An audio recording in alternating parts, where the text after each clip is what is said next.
Je vous propose de démarrer, il est 13h05. Si des personnes nous rejoignent, elles prendront en cours de route. Alors bonjour à tous et bienvenue. Le réseau Sorisp est très très heureux de vous accueillir pour ce premier webinaire organisé par le réseau. Vous savez que Sorisp, c'est un réseau national qui est dédié à la RISP, donc à la recherche interventionnelle en santé des populations, dont les missions sont de développer la RISP, mais aussi d'accompagner, de former et d'outiller ses parties prenantes.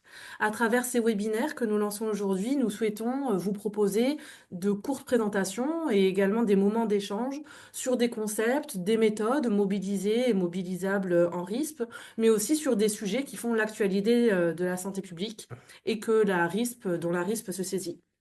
Aujourd'hui, nous accueillerons donc Olivier Aromatario, qui est docteur en santé publique et chercheur au sein de l'équipe Évidence, portée par l'Université et le CHU de Bordeaux. Olivier nous consacrera 1 heure, durant laquelle il abordera la méthode de l'évaluation réaliste appliquée aux interventions de prévention et de promotion de la santé. Nous prévoyons un temps d'échange et de discussion en fin de session, mais vos questions, bien sûr, sont les bienvenues tout au long de la présentation, et Olivier en a donné son accord. Avant de commencer, encore un petit rappel technique. Le webinaire sera enregistré et revisionnable en libre accès sur le site de Sorisp et sur la chaîne YouTube de Sorisp. Si vous ne souhaitez pas apparaître dans la vidéo, si vous ne souhaitez pas apparaître à l'écran, vous pouvez conserver votre caméra désactivée. On va maintenant pouvoir se plonger dans le vif du sujet et je vais commencer par quelques questions donc pour Olivier. Ma première consiste à te connaître un peu mieux. Alors Olivier, est-ce que tu peux nous raconter un petit peu ton parcours professionnel et académique en quelques mots et nous dire qui tu es? Bien, bonjour à tout le monde et merci de m'avoir invité pour cette présentation, Nolwenn. Moi, je suis issu des professionnels de santé. J'ai été au départ infirmier et dès mes études d'infirmier, je me suis aperçu que la santé publique, c'était quelque chose qui m'intéressait particulièrement. Et donc, j'ai rapidement fait des études de promotion de la santé avec un professeur qui s'appelle Jean-Pierre Deschamps, un grand professeur de Nancy, qui a participé au développement de la promotion de la santé. Et suite à ça, j'ai rapidement été travailler donc dans le réseau de promotion de la santé qui s'appelle Promotion Santé France aujourd'hui. À l'époque, ça s'appelait les CODES, les CRES, ensuite les IREPS, et maintenant donc Promotion Santé. Donc là, j'ai été directeur régional pendant une vingtaine d'années. J'ai tout d'abord mis en place la structure de Picardie, et puis ensuite donc les structures en Lorraine. Voilà, là, je suis resté donc une vingtaine d'années comme professionnel de la promotion de la santé. Et au bout d'une vingtaine d'années, quand on a mis en place des actions de promotion de la santé, quand on a évalué des actions de promotion de la santé, c'est là-dessus que je vais revenir justement par la suite. Ok, j'ai ensuite donc j'ai bifurqué et j'ai essayé d'aller développer la promotion de la santé dans des structures plus officielles. Là, c'était des services de sécurité sociale, donc comme responsable de la promotion de la santé. Et j'ai eu l'opportunité, à ce moment-là, de pouvoir faire une thèse et m'orienter vers la recherche. Et justement, l'objet de ma thèse, c'était bien quelles modalités d'évaluation on pouvait utiliser pour évaluer des interventions complexes. Voilà comment je suis arrivé à faire de la recherche en évaluation, en promotion de la santé. Voilà. Merci. Est-ce que tu peux nous raconter quand et comment est-ce que tu as découvert l'évaluation réaliste? Alors l'évaluation réaliste, je l'ai découvert, justement comme je te l'ai dit, comme je vous l'ai dit, parce que je ne vois que Nolwenn qui a sa petite, case allumée, donc j'aurais une fâcheuse tendance, à en parler comme ça. Hem, Juste, voilà. Alors j'ai complètement je ne sais pas si vous voyez ce que je fais à l'écran? Non, on voit pas là, Olivier. Ça y est, tu es revenu. Ah voilà, ça s'est déconnecté, donc voilà. J'en étais où? Je crois que tu voulais soit partager pardon, ton écran, tu nous as raconté un petit peu ton parcours professionnel, la nécessité d'aller vers des évaluations permettant d'interroger justement les interventions de prévention et de Ah promotion de voilà, la santé. oui. Voilà, et je te posais la question spécifiquement d'évaluation réaliste. Voilà, donc quand on travaille dans la promotion de la santé, on fait de l'évaluation de projet. D'accord? Et les financeurs demandent toujours: «Ah ben oui, mais alors, finalement, quand vous faites de la promotion de la santé, à quoi ça sert? Est-ce que ça marche vraiment?» et cetera et cetera. Donc mon objectif de pouvoir trouver des méthodes d'évaluation qui permettaient de mettre en œuvre comment ça fonctionnait, pour qui ça fonctionne, dans quelles conditions, la promotion de la santé, peut fonctionner, eh bien, ça a été le fait de pouvoir avoir une réflexion de recherche dans le cadre d'une thèse, qui m'a permis d'aller vers les modalités d'évaluation, les modalités d'évaluation, des interventions complexes. Moi, ma thèse, je l'ai fait sur, les interventions numériques, d'accord? C'est sur les modalités, d'évaluation, les conditions d'efficacité, des interventions numériques.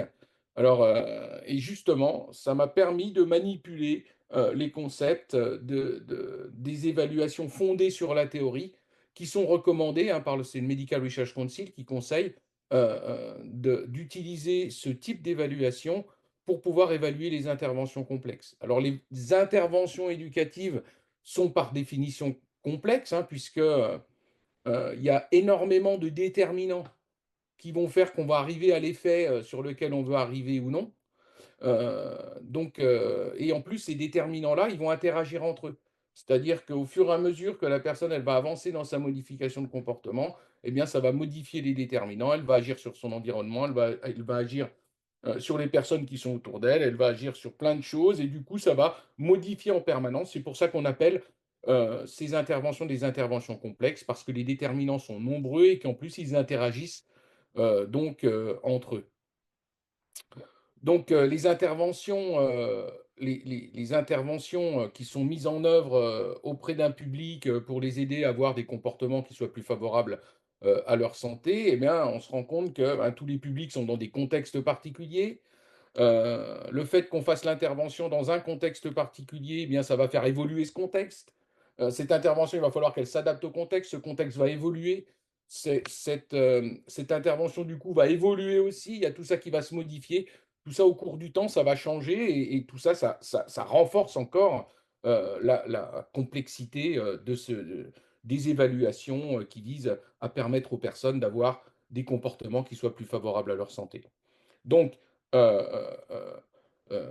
ces interventions fondées sur la théorie, hein, il y en a 2 sortes. Il y a la theory of change d'une part et d'autre part l'évaluation réaliste sur laquelle on va s'attarder aujourd'hui. Alors schématiquement, hein, c'est pas vrai du tout ce que je vous dis, mais schématiquement, on utilise l'évaluation réaliste pour pouvoir porter un regard sur comment ça fonctionne des activités qui sont passées, qui ont été réalisées et la theory of change plutôt pour fabriquer des hypothèses qui vont permettre de construire des nouvelles évaluations. Mais dans notre équipe, par exemple, notamment avec Nolwenn, on réfléchit aussi à pouvoir utiliser, l'évaluation réaliste pour pouvoir construire des interventions, bien sûr, et on peut utiliser aussi la theory of change pour, pouvoir évaluer, des interventions qui sont déjà réalisées, hein. C'est toujours très, très, schématique de ranger, les méthodologies d'évaluation dans une case ou dans l'autre. Il y en a qui sont plus adaptées ou plus d'autres, mais on peut toujours aménager, je dirais, l'utilisation de ces modalités d'évaluation dans tous les cas. Je referme la petite parenthèse. Qu'est-ce que c'est que cette évaluation réaliste? Eh ben, cette évaluation réaliste, comme je vous le disais, c'est quelque chose qui nous permet de mettre en évidence, comment ça fonctionne. C'est-à-dire, dans un contexte, d'accord? Comment cette intervention, elle va activer des mécanismes pour arriver à un effet. Donc alors, je reprends, je dirais, catégorie par catégorie, puisque quand on parle de contexte, on parle à la fois du contexte dans lequel, l'intervention alors il n'y a pas de visuel encore. C'est Il n'y a pas de ça. visuel encore, mais je vais, en mettre un tout à l'heure pour vous donner un exemple. Tout ce que je vous dis là, c'est un petit peu toute une approche plutôt théorique et je vais vous donner l'exemple tout à l'heure plus pratique et ça sera beaucoup plus clair, avec le PowerPoint. Donc en tout cas, ces chaînes, on va constituer des chaînes causales où on va mettre en évidence les contextes qui vont activer des mécanismes donc pour produire l'effet que l'on souhaite. Alors les contextes, c'est quoi? Ben, c'est à la fois le contexte dans lequel l'intervention vient s'implémenter, dans lequel elle va rentrer pour pouvoir produire son effet, d'une part, mais c'est aussi toutes les composantes interventionnelles. On peut mettre l'intervention fait aussi partie de quelque chose de l'ordre des contextes, ces composantes interventionnelles-là, en fonction de comment on va faire l'intervention, en gros, comment on va l'intégrer dans ce contexte externe, à l'intervention, et bien ça va produire des mécanismes ou non qui eux-mêmes vont produire des effets. Alors les mécanismes, c'est quoi?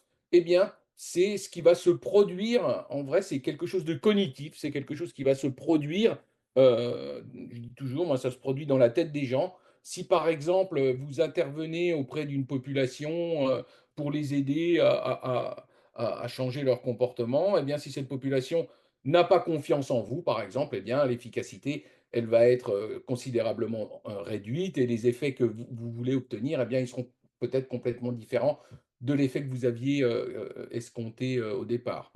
Donc, ces mécanismes sont des mécanismes donc qui sont activés par les contextes et qui vont directement, eux, agir sur l'effet. Donc on appelle ça les chaînes causales, contexte, mécanisme, effet, de l'évaluation réaliste. Mais vous verrez, je vous ai fait un petit schéma dans la présentation, que vous allez voir, juste après. Donc pour formuler, cette chaîne causale, d'accord? Eh bien, on va faire des enquêtes, on va aller voir sur le terrain, hein. C'est pour ça que l'évaluation réaliste est un élément important de la recherche, interventionnelle en santé des populations et donc on va aller sur le terrain et plus on va aller sur le terrain, plus on va affiner les critères. Donc il va y avoir au départ, on va faire des hypothèses sur les chaînes causales qui existent, dans cette intervention et dans les contextes externes grâce souvent à la littérature. Et ensuite, on va aller sur le terrain pour aller affiner. Ah ben tiens, qu'est-ce que ça veut dire, nous, avec notre population, sur le territoire sur lequel on intervient, etc. Qu'est-ce que ça signifie exactement? Donc, la démarche de l'évaluation réaliste est une démarche itérative. On va aller plusieurs fois voir, aller reposer des questions auprès de la population, etc., pour pouvoir affiner au fur et à mesure la granularité. On dit ça en évaluation réaliste. On va affiner la granularité, c'est-à-dire la précision, en fait, de ces chaînes causales pour expliquer le plus précisément possible comment on arrive à obtenir ou non cet effet. Alors, comme il y a, vous voyez bien, hein, dans les interventions, on dit que c'est complexe parce qu'il y a énormément de déterminants, et cetera. Donc du coup, avec cette itération, avec ces itérations-là, eh bien, heu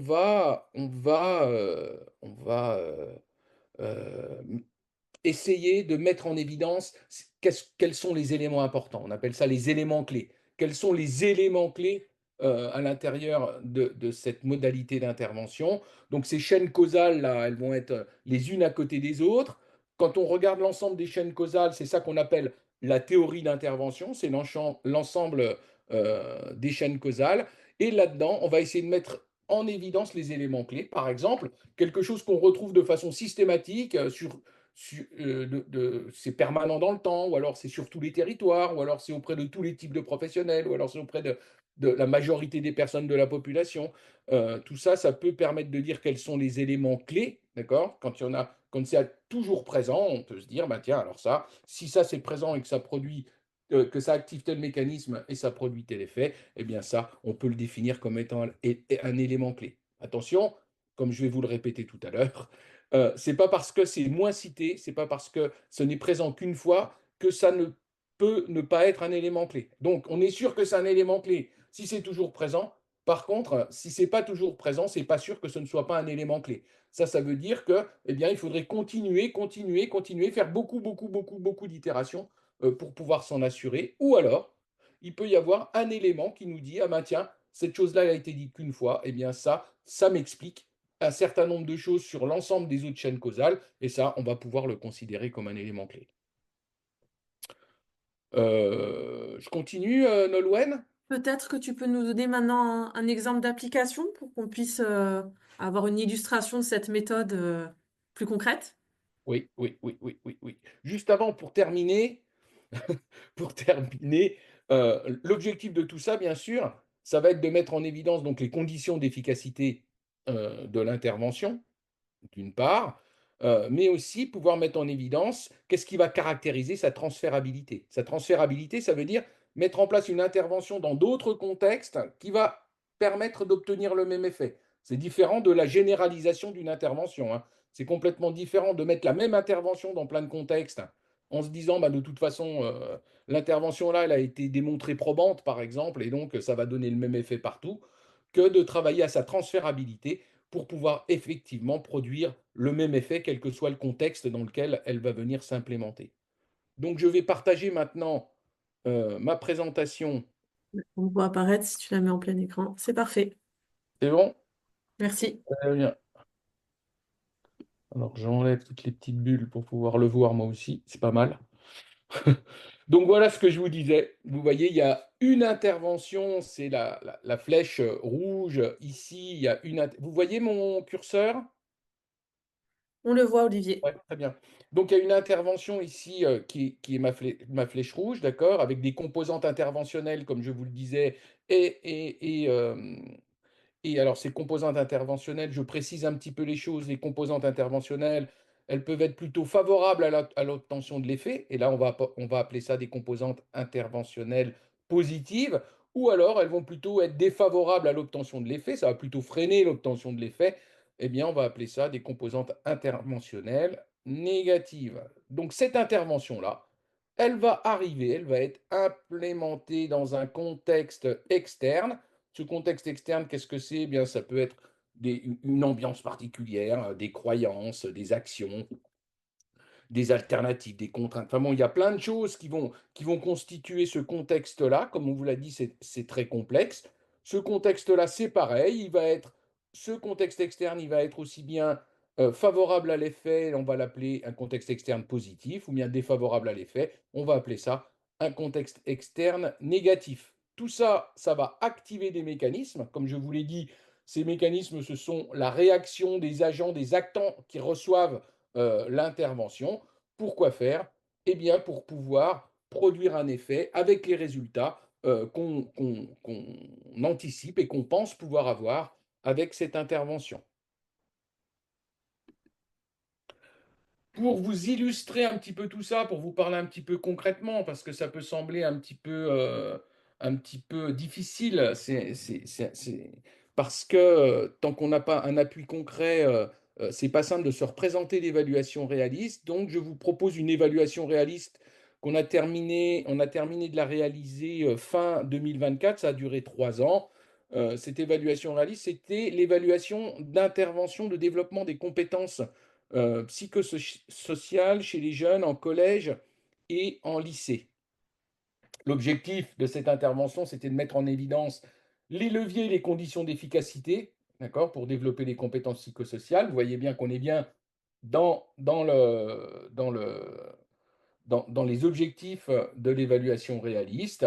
Tout ça pour permettre à la Fondation CNP Assurance de pouvoir avoir un cadre d'analyse, d'accord? Ça les intéressait parce qu'ils financent des interventions de développement des compétences psychosociales, de savoir ben, si les projets qui leur étaient déposés, d'une part, étaient bien financés, et d'autre part, pouvoir accompagner ceux qui mettent en place les interventions après sur le terrain. Donc, cette étude, elle répondait à une double question, d'accord? La vraie question de l'évaluation réaliste, qui est dans quelle mesure, ça veut dire quoi, sur qui et comment, et dans quelles conditions contextuelles, en termes d'environnement, d'organisation scolaire, etc., etc., les programmes permettaient-ils de développer des compétences psychosociales? Et ensuite, bien sûr que quand on parle de compétences psychosociales chez les jeunes, on ne peut pas oublier les réseaux sociaux, faire comme si ça n'existait pas. Et donc, on a rajouté une approche particulière, une réflexion particulière sur les réseaux sociaux. Où on a été étudier ça? On a fait ça dans 6 régions en France, donc au nord, à l'est, à l'ouest, au sud et au centre avec la région parisienne. On a été dans 2 lycées, 2 lycées, un général, un professionnel. On a été dans 4 collèges avec un collège général, 2 lycées en REP, 2 collèges pardon, en REP et une SECPA en REP+. Donc ça nous a permis un petit peu d'aller dans l'ensemble des configurations possibles des lycées et des collèges en France.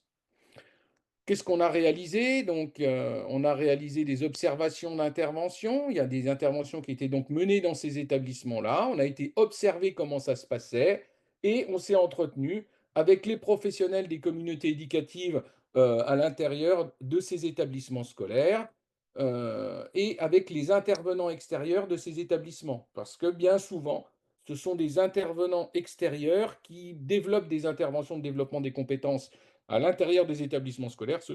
C'est rarement les professionnels de l'établissement qui développent ce type d'intervention. Et bien sûr, on ne pouvait pas s'exonérer d'aller interroger également des élèves, qu'on a vus, non pas individuellement cette fois, mais bien en focus group, parce que interroger des élèves en focus group, c'est bien plus intéressant que de les avoir en individuel.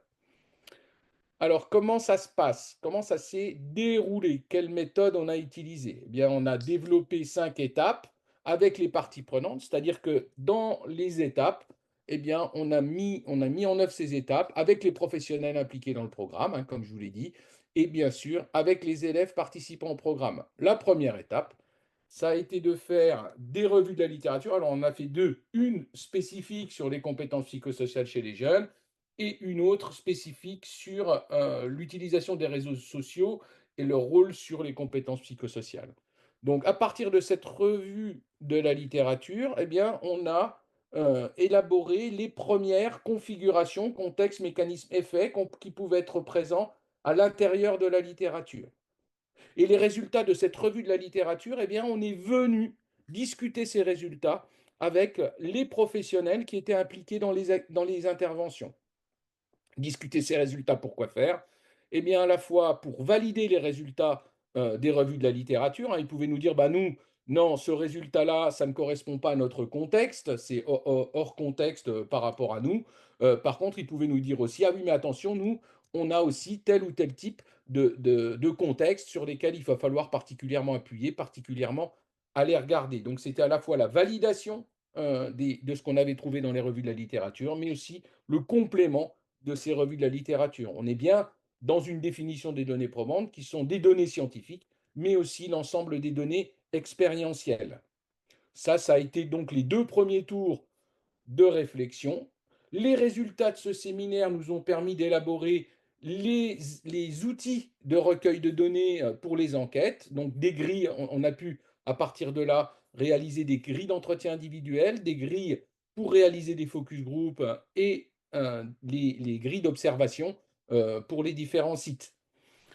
Pour être bien sûr qu'on ne loupait rien non plus quand on faisait les entretiens, eh bien, on posait toujours des questions à la fois au départ qui sont non directives, parce que ce qui nous intéressait, c'était de pouvoir avoir l'ensemble, pas seulement qui se positionne par rapport à la revue de littérature, mais qui puissent nous dire, eux, qui puissent nous mettre en évidence les contextes et les mécanismes qui étaient présents dans leur établissement, dans leur établissement où se déroule l'intervention.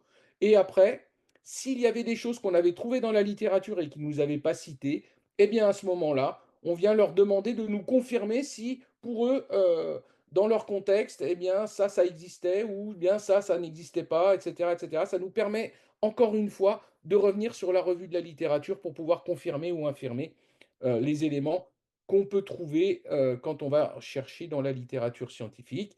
Et bien sûr, d'aller mettre en évidence les mécanismes. Alors, le but de la manœuvre, c'est bien sûr de mettre en évidence les mécanismes. Je vais vous montrer après qu'est-ce que c'est quels étaient ces mécanismes-là, mais surtout à quel lien, avec quel contexte ces mécanismes étaient en lien. D'accord? C'est bien beau de dire ouais, les élèves, ils ont confiance aux intervenants extérieurs, par exemple, mais qu'est-ce que c'est qui a produit cette confiance? Donc nous, on veut savoir les mécanismes avec quel contexte ils sont en lien, bien sûr. Donc, une fois qu'on a réalisé cette enquête, eh bien, on a analysé l'ensemble des résultats.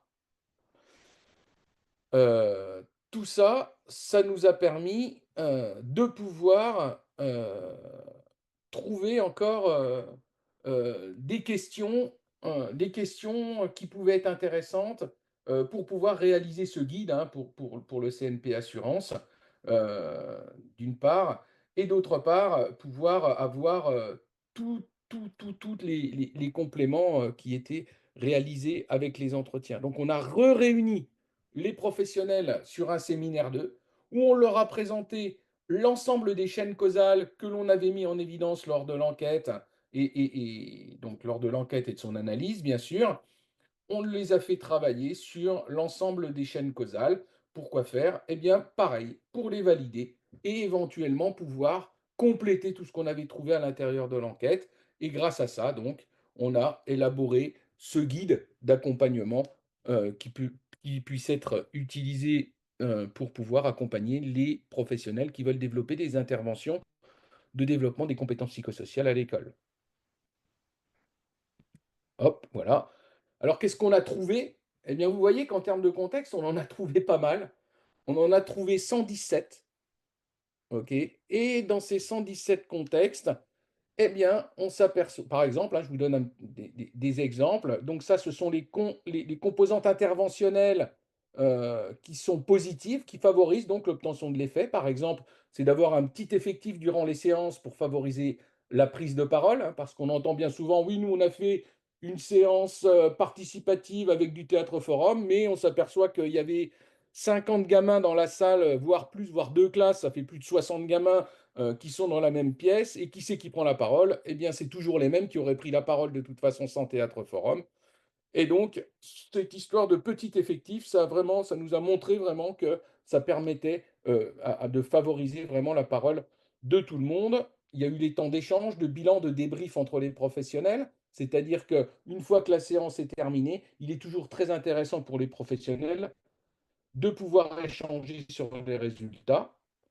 Maintenant, les composantes interventionnelles qui ont plutôt freiné l'effet, qu'on a repéré, hein, quelques exemples, c'est par exemple la non-implication, la sollicitation des parents dans le programme. Les parents n'ont pas été associés du tout au programme, ou alors il n'y a pas, il y a pas de, les élèves n'ont pas participé du tout à l'élaboration des séances, au contenu des séances, etc.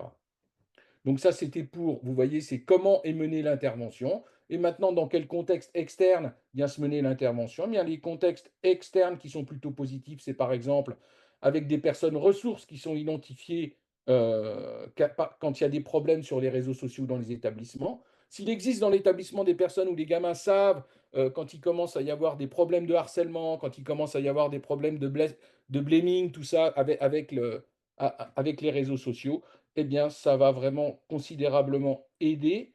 Ensuite, il y a la mise en place d'une démarche interterritoriale et interétablissement, c'est-à-dire que l'établissement ne travaille pas tout seul, mais va travailler avec les structures qui sont autour de l'établissement et que fréquentent éventuellement les jeunes, hein. Ça peut être des MJC, ça peut être des clubs de sport, ça peut être toutes les choses qui peuvent exister autour de l'établissement, et voire même les établissements puissent travailler entre eux, c'est-à-dire des élèves de collège puissent bénéficier des interventions de développement des compétences psychosociales qui sont ensuite reprises, par exemple, au lycée.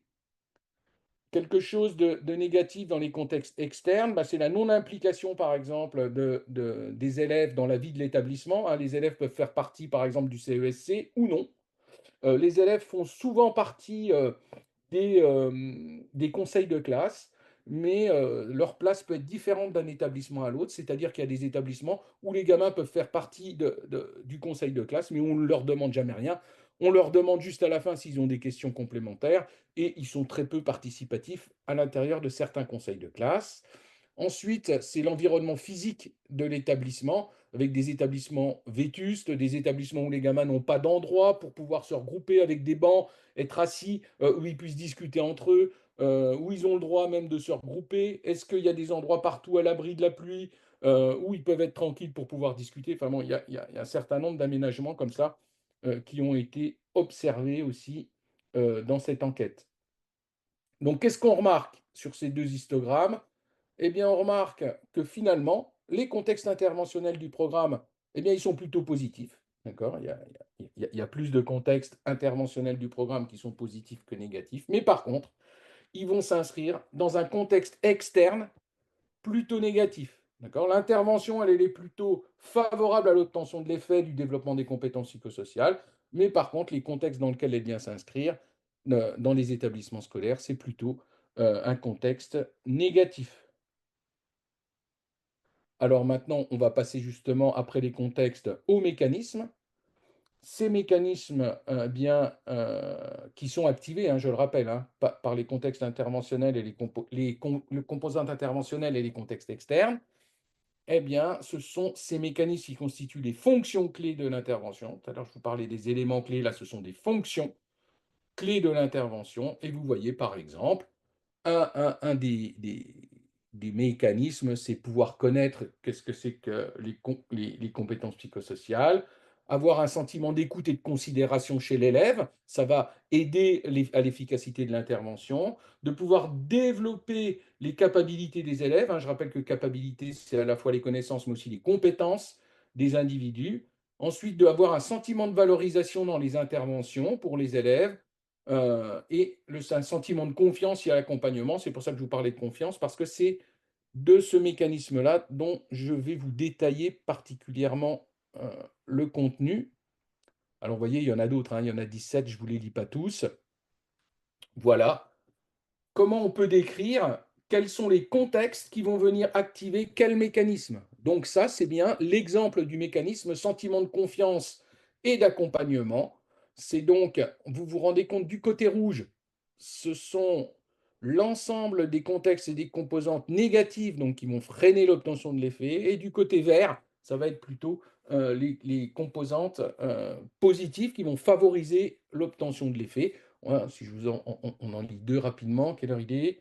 Ouais, ça y est, je suis déjà au bout. Donc, manque de temps rémunéré d'échange et de pratique, de débriefing, de préparation entre les professionnels, eh bien ça va être une composante interventionnelle qui va dégrader le sentiment de confiance et d'accompagnement chez les élèves.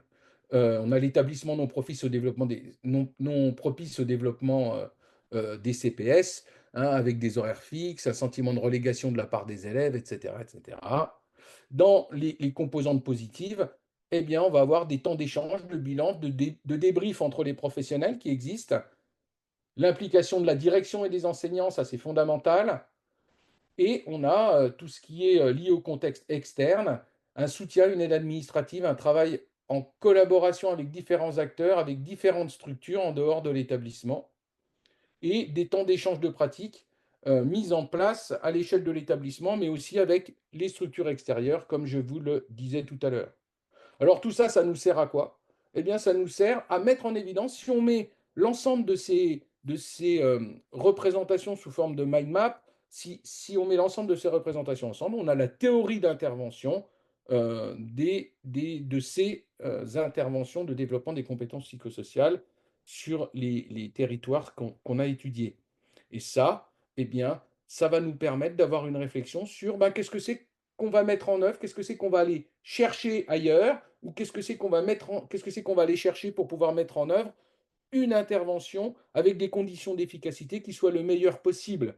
Et donc, ça va nous permettre, c'est pour ça qu'on parle de pouvoir développer la transférabilité des activités d'une part, et d'autre part, ça va nous permettre d'avoir une réflexion sur l'amélioration, une amélioration continue de l'intervention où elle se déroule au cours du temps. En faisant comment? Eh bien, en venant agir au travers des contextes qui sont plus favorables à l'obtention de l'effet. On va s'appuyer sur les contextes qui sont favorables à l'obtention de l'effet, et on va peut-être même encore les développer, hein, on va peut-être même encore pouvoir les développer. Pourquoi faire? Eh bien, pour agir sur tous les contextes négatifs. Comment on va faire pour pouvoir améliorer le fait qu'il y ait peu d'enseignants investis dans le programme? Comment on va faire pour, voilà, ça permet pour ces interventions sur lesquelles qu'on a été voir, là, de pouvoir dire, voilà, de pouvoir faire réfléchir les équipes sur l'investissement du nombre d'enseignants qui vont s'investir à l'intérieur de ce type d'intervention. Donc ça veut dire quoi? Eh bien, ça veut dire qu'on va aller renforcer, là, comme je le disais ici, les contextes positifs pour pouvoir agir sur les contextes négatifs, ce qui fait que ça va ici aller agir différemment sur les mécanismes, hein, ce qui freinait l'obtention du mécanisme et de l'effet derrière. Eh bien, ici, on va favoriser au contraire le développement des mécanismes qui fonctionnent, voire même l'obtention de nouveaux mécanismes, ce qui va avoir des effets sur les conditions d'efficacité du programme.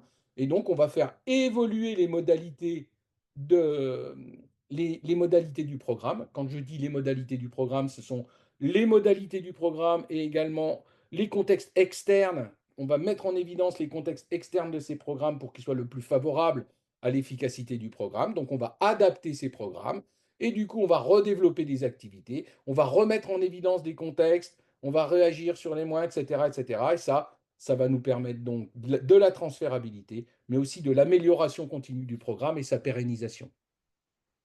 Voilà. Vous voyez, ça permet à chaque fois de reprendre la même démarche et ça peut durer au cours du temps. Donc ça va être surtout après les établissements qui vont devoir se saisir parce qu'on ne peut pas les accompagner ad vitam aeternam, qui vont pouvoir se saisir et donc ça va également participer à à l'évolution des pratiques professionnelles autour de la promotion de la santé. Voilà. Merci beaucoup, Olivier. On va pouvoir prendre quelques instants pour échanger et répondre aux questions des participants. Peut-être pour commencer, relayer une ou deux questions qui ont été exposées dans le chat. La première, c'est de savoir si on peut transposer les contextes C++ et les contextes C- à des leviers et des freins, finalement. Est-ce qu'on peut le dire de cette façon-là? Ouais, ouais, on peut le dire. On peut dire, on peut dire soit c'est des leviers, soit c'est des freins, ça dépend de quoi on parle en fait, hein. Il y en a qui sont plutôt organisationnels, il y en a qui sont plutôt individuels, il y en a qui sont plutôt par catégorie de professionnels, il y en a qui sont plutôt sur sur l'organisation de l'espace. Enfin bon, voilà. Mais effectivement, ce sont des leviers et des freins. Très bien. Une autre question de la même participante qui demande si tu peux nous indiquer comment vous avez identifié les différents mécanismes au travers de ces contextes-là. D'accord. Donc, c'est pas au travers des contextes, mais c'est bien dans le discours des personnes qu'on a interrogées. C'est-à-dire qu'à chaque fois qu'on a été interroger des personnes, on leur a demandé ben, qu'est-ce que ça produit. On pose des questions sur comment ça fonctionne et ensuite pourquoi pour eux c'est important. Et c'est là qu'ils vont nous donner des mécanismes. C'est quand on va leur demander pourquoi ça c'est important. Et là, ils vont nous dire, bah, c'est parce que ça permet aux profs, par exemple, d'être plus sûrs. Parce que les profs, bien souvent, ils ne donnent pas la parole parce qu'ils ont peur de ne pas avoir les réponses, hein, quand c'est pas des domaines qui les intéressent particulièrement. Eh bien, c'est donc en demandant, en cherchant à comprendre pourquoi les personnes demandent ça, on leur demande, eh bien, pourquoi pour vous ça c'est important, et en principe, ils nous donnent le mécanisme. Et nous, surtout, ça nous permet de faire le lien entre le mécanisme qu'ils vont dire et le contexte auquel ça va être accroché.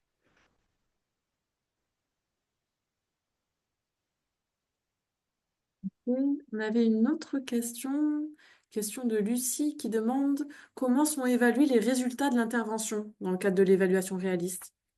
Les résultats de Alors l'intervention. là, alors là, les résultats de l'intervention, c'est autre chose. Nous, on s'intéresse aux conditions d'efficacité de l'intervention. Si on veut mesurer les résultats de l'intervention, il faut comparer les compétences psychosociales avant, les compétences psychosociales après, faire un essai randomisé ou un essai cas témoin avec différentes. Ce n'est pas les mêmes modalités d'évaluation. Lucie, je ne sais pas si je réponds à votre question. Vous me dites, hein, ceux qui ont posé des questions pouvaient intervenir, hein, n'hésitez pas. Oui, oui, ça répond. Sauf que du coup, enfin, votre réponse, c'est de dire qu'on va s'appuyer plutôt sur des approches biomédicales, essais contrôlés randomisés, alors qu'on sait que c'est des modèles hyper complexes à mettre en œuvre, pas forcément très adaptés. Enfin voilà, du coup, j'espérais qu'avec l'évaluation réaliste, on puisse aussi quand même valoriser la Bon, dimension des résultats. ok. Alors je précise, parce que moi aussi. Donc je précise les choses. Non seulement on va mettre en œuvre les conditions d'efficacité, mais aussi on va pouvoir se rendre compte de choses et demander aux différents intervenants est-ce qu'il y a des évolutions chez les élèves, etc. D'accord? Voilà. Mais en fait, nous, ce qu'on fait quand on travaille sur les conditions d'efficacité, eh bien, on ouvre la boîte noire de ces grosses évaluations, comme vous dites, qui sont importantes et chères, etc. C'est-à-dire qu'on va aller montrer que, eh bien, si c'est comme ça, alors ça va produire ça. D'accord? C'est différent que de dire: «Ah ben, on va faire ça et du coup, ça va faire ça à chaque fois». Non, non. Nous, on va resituer à chaque fois dans le contexte et c'est pour ça qu'on va pouvoir faire de la transférabilité et non pas de la généralisation.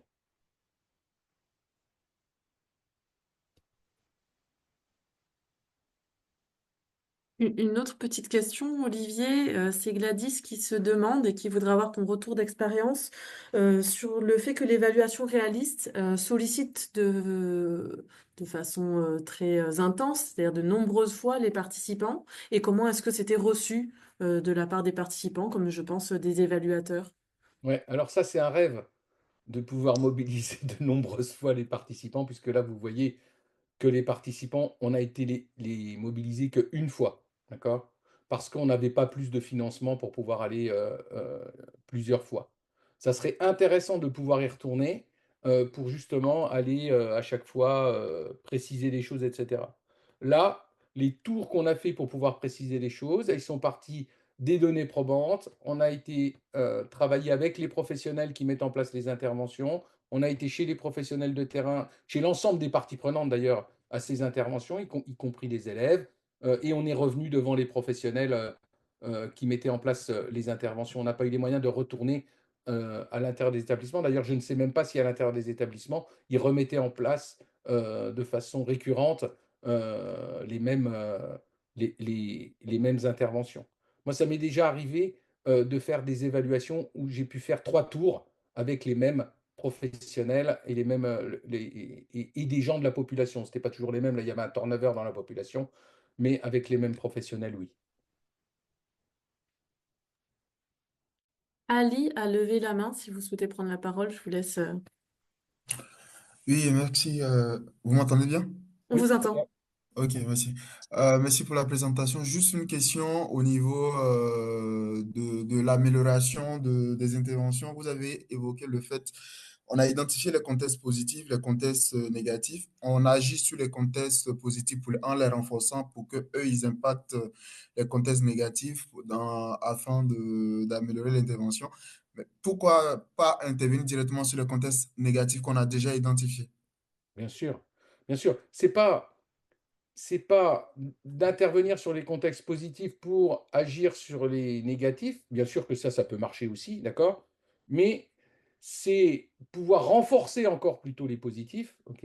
Mais aussi d'agir sur les contextes négatifs. On pourrait agir que sur les contextes négatifs. Mais il y a des contextes positifs qui sont vrais, qu'on a repérés, etc., mais qui ne sont pas vrais partout, par exemple. Mais qui sont pas complètement développés dans un établissement plutôt qu'à un autre, etc. C'était dans le sens là où je disais ça, mais vous avez complètement raison. On pourrait faire que intervenir sur l'amélioration des contextes négatifs.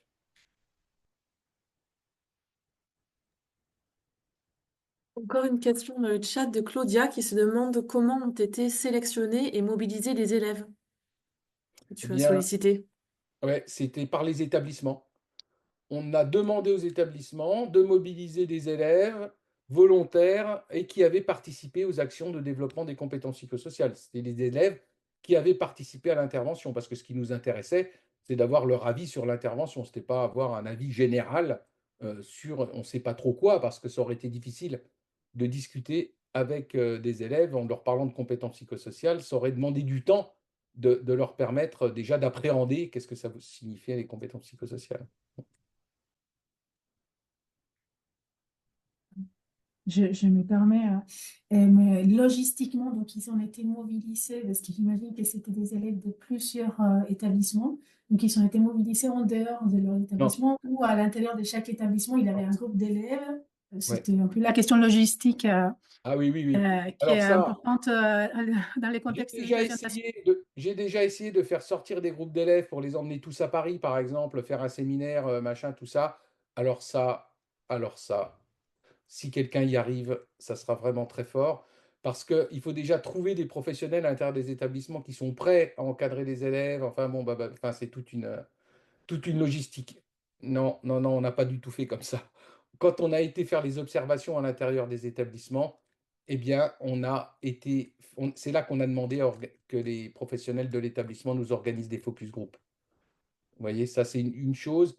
Et une autre chose, c'était en termes d'anonymat de tout ça, d'accord?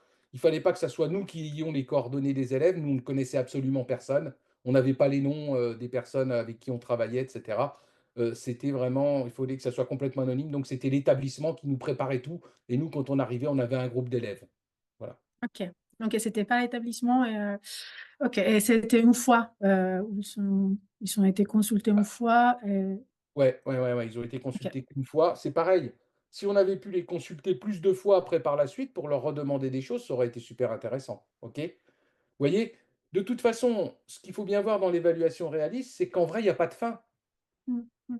Parce qu'on pourrait interroger tout le temps, et puis après, ça changerait d'élève, et puis le contexte, il serait modifié, et puis on pourrait y retourner, et cetera, et cetera. Ça serait super intéressant. Et je sais qu'il y a des établissements qui font des choses de ce type-là et qui font évoluer leurs modalités d'intervention, et cetera. Mais ce sont des établissements où les interventions des compétences psychosociales sont complètement intégrées au fonctionnement de l'établissement. Ce n'est pas une intervention, 12 séances de 2 heures pour faire l'intervention. Ce sont des interventions qui sont tous les ans, de quand les gamins rentrent en sixième jusqu'à ce qu'ils sortent en terminale. Tous les ans, il y a des interventions un jour avant chaque vacances. Ce sont des interventions qui sont faites dans l'ensemble des établissements. De toutes les vacances, de toutes les petites vacances à chaque fois, ben, pendant un jour, le dernier jour avant les vacances, ils ne font pas de cours, ils ne font que du développement des compétences psychosociales. Vous voyez, c'est des trucs incroyables. Ce qui fait que les profs, tous les profs qui arrivent sont formés. J'ai discuté avec la nouvelle proviseure qui était arrivée dans ce type d'établissement. Elle m'a dit, de toute façon, je n'ai pas eu le choix d'en faire ou de ne pas en faire. C'est comme ça, on en fait. C'est intégré complètement au fonctionnement de l'établissement. Et là, c'est vraiment de l'amélioration permanente. On leur a donné des éléments pour leur permettre d'améliorer leur modalité de fonctionnement.